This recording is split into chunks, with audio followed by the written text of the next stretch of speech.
जय मां कामाख्या कामाख्या पीठ पे आपका स्वागत है मित्रों। आज की चर्चा है कुंडली का फल कथन करने के कुछ महत्वपूर्ण सूत्र। जी हाँ, हम कुंडली के ऊपर जब चर्चा करते हैं तो कुंडली देखने के लिए कुछ जो हम फल कथन करते हैं उसके कुछ महत्वपूर्ण सूत्रों पर आज हम चर्चा करेंगे। इससे पूर्व फल कथन करने से पूर्व ज्योतिष सूत्रों को ध्यान में रखकर ही किसी भी कुंडली का फलादेश करना चाहिए। और सूत्र कौन से? आइए कुछ सूत्रों पर हम चर्चा करते हैं। किसी भी ग्रह की महादशा में उसी ग्रह की अंतर्दशा, ध्यान रखिएगा, किसी भी ग्रह की महादशा में उसी ग्रह की अंतर्दशा अनुकूल फल नहीं देती।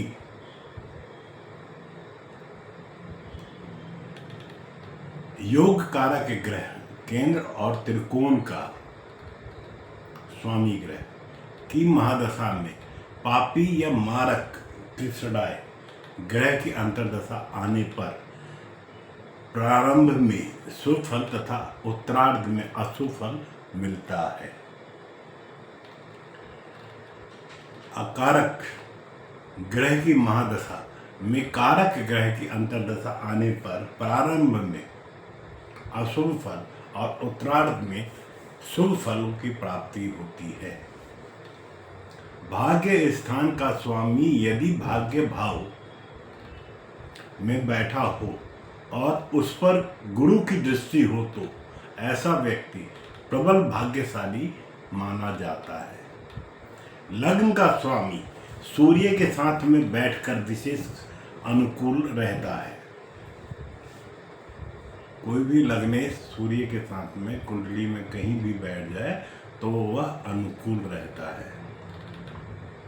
सूर्य के समीप निम्न अंशों तक जाने पर ग्रह अस्त हो जाते हैं, जिसमें चंद्रमा 12 अंश पे, मंगल 17 अंश पे, बुध 13 अंश, गुरु 11 अंश पे तथा शुक्र 9 अंश पर, शनि 15 अंश पर अस्त माने जाते हैं। फलस्वरूप ऐसे ग्रहों का फल जो होता है वो शून्य हो जाता है। अस्त ग्रह जिन भाव में या जिन भाव के अधिपति होते हैं उन भाव का भी फल शून्य ही समझना चाहिए।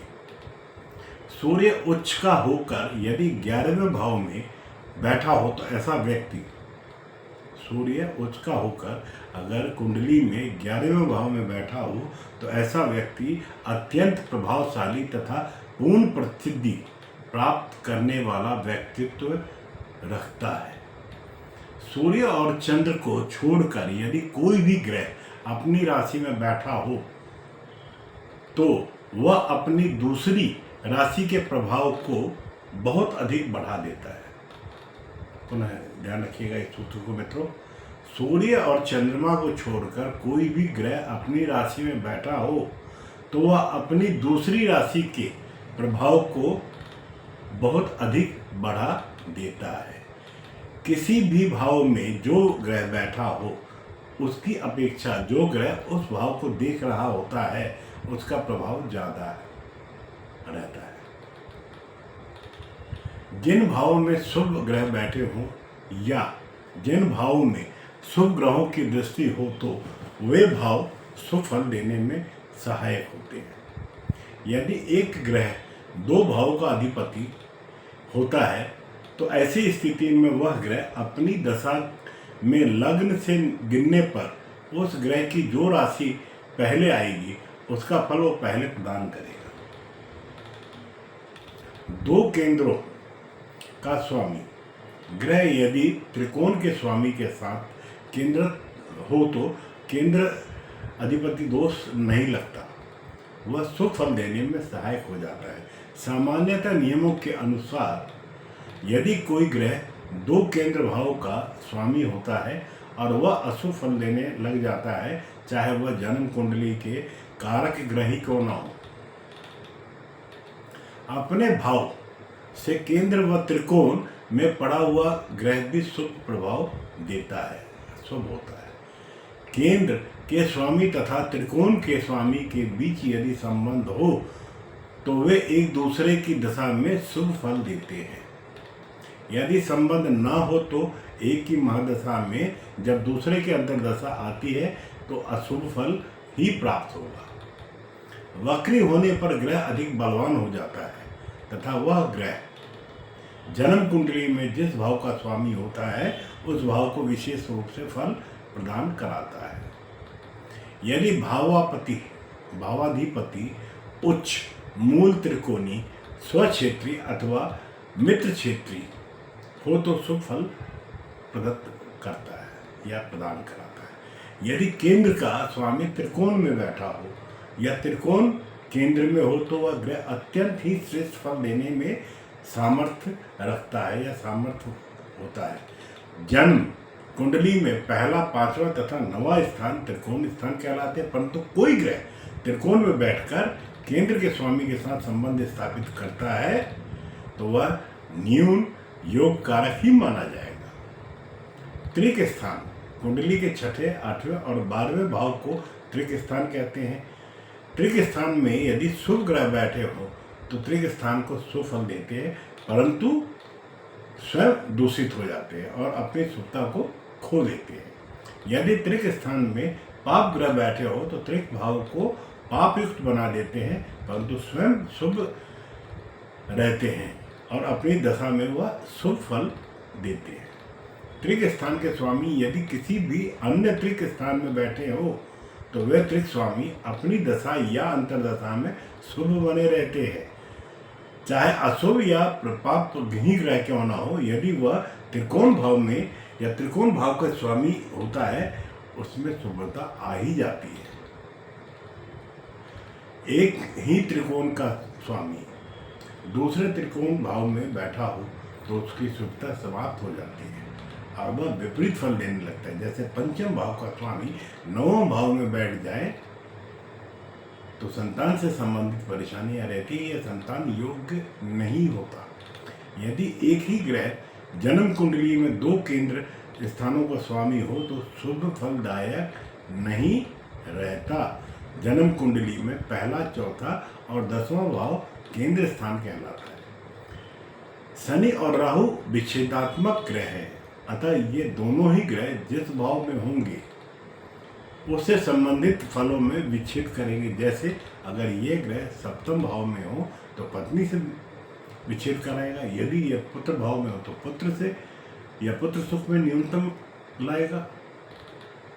राहु और केतु जिस भाव में बैठते हैं उस भाव की राशि के स्वामी के समान बन जाते हैं तथा जिस ग्रह के साथ बैठते हैं उस ग्रह का गुण ग्रहण कर लेते हैं। केतु जिस ग्रह के साथ बैठ जाता है उस ग्रह के प्रभाव को अधिक बढ़ा देता है। केतु की विशेषता है कि आपकी कुंडली में जिस भी भाव में बैठा हो और उसके साथ कोई भी ग्रह बैठा हो तो यह उस ग्रह की शुभता को बढ़ा देता है या उस ग्रह के प्रभाव को बढ़ा देता है। लग्न का स्वामी जिस भाव में बैठा होता है उस भाव को विशेष फल देता है। आपका लग्नेश जहाँ भी बैठा होगा उस भाव में वह विशेष फलों को देता है तथा उस भाव की वृद्धि भी करता है। प्रथम भाव से तीसरे स्थान पर पापी ग्रह शुभ प्रभाव करता है, लेकिन शुभ ग्रह हो तो मध्य ही फल देता है। तृतीय भाव, छठे भाव और 11वें भाव में पापी ग्रहों का रहना शुभ माना गया है।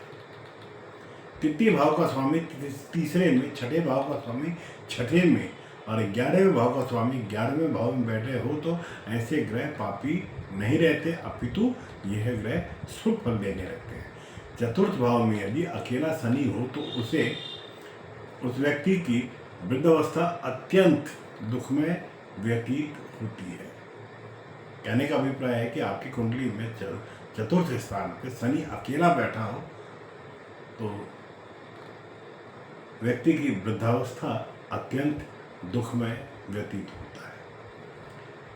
यदि मंगल चौथे, 7वें, 10वें भाव में किसी एक भाव में हो तो ऐसा व्यक्ति का गृहस्थ जीवन दुखमय होता है।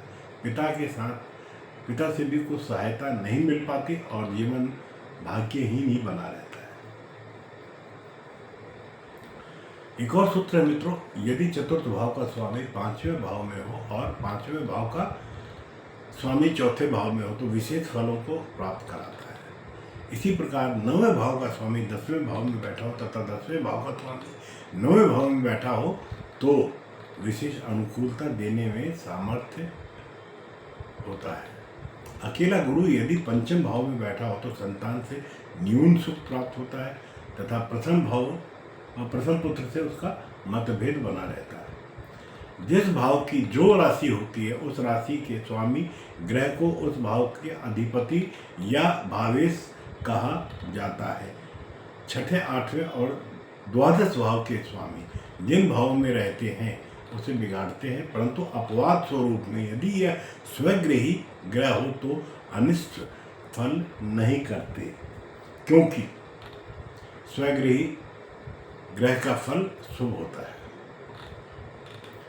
छठे भाव का स्वामी जिस भाव में बैठेगा उस भाव में परेशानियां खड़ा कर देता है, परेशानियां नहीं। उदाहरण के लिए छठे भाव का स्वामी यदि आपके आय भाव में हो तो वह व्यक्ति जितना परिश्रम करेगा उसको उतना फल प्राप्त नहीं हो पाएगा। यदि सप्तम भाव में अकेला शुक्र हो तो उस व्यक्ति का गृहस्थ जीवन भी सुखमय नहीं रहता और पति पत्नी में परस्पर अनबन बनी रहती है। अष्टम भाव का स्वामी जहाँ भी बैठेगा उस भाव को कमजोर ही करेगा। शनि यदि अष्टम भाव में हो तो उस व्यक्ति की आयु को लंबी कर देता है। अष्टम भाव में प्रत्येक ग्रह कमजोर होता है, परंतु सूर्य या चंद्रमा अष्टम भाव में कमजोर नहीं बनता, कमजोर नहीं रहता। आठवें और द्वादश भाव में सभी ग्रह अनिष्ट प्रद होते हैं, लेकिन 12वें घर में या 12वें भाव में शुक्र इसका अपवाद है, क्योंकि शुक्र भोग का है और 12वां भाव भोग का स्थान है। यदि शुक्र 12वें भाव में है तो ऐसा व्यक्ति अतुलनीय धनवान और प्रसिद्ध व्यक्ति होता है। द्वादश भाव का स्वामी जिस भाव में भी बैठता है उस भाव को हानि पहुंचाता है। एक सूत्र है मित्रों, दसम भाव में यदि सूर्य और मंगल स्वतः ही बलवान माने गए हैं, इसी प्रकार चतुर्थ भाव में चंद्रमा और शुक्र, प्रथम भाव में बुध तथा गुरु तथा सप्तम भाव में शनि स्वतः ही बलवान हो जाते हैं, विशेष फल देने में सहायक हो जाते हैं। एक सूत्र ये भी है कि एकादश भाव में सभी ग्रह अच्छा फल देते हैं या अच्छा फल करते हैं। अपने स्वामी ग्रह से दृष्ट युक्त या शुभ ग्रह से दृष्ट भाव बल प्रदान कराता है या बलवान होता है। किस भाव का स्वामी कहाँ स्थित है तथा उस भाव के स्वामी का क्या फल है यह भी देख लेना चाहिए। यदि कोई ग्रह जिस राशि में बैठा हो और 9 मास में भी वहीं बैठा हो, उसी भाव में बैठा हो तो वर्गोत्तम कहलाता है और ऐसा ग्रह पूर्णतः बलवान माना जाता है तथा श्रेष्ठ फल देने में सहायक होता है।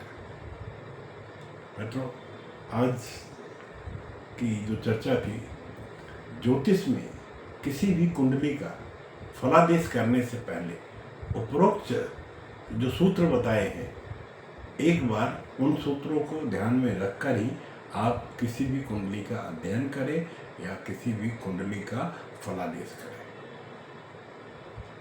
मित्रों, जाने से पूर्व फिर आग्रह करता हूं कि अगर आपने चैनल सब्सक्राइब नहीं किया है तो इस चैनल को सब्सक्राइब करें, शेयर करें,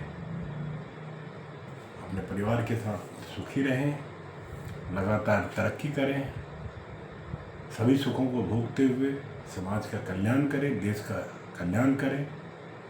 जैसी कामना के साथ में आपके साथ आपसे अब विदा लेता हूँ। पुनः मिलता हूँ नए विषय के साथ में। तब तक जय मां कामाख्या, आपका दिन शुभ हो।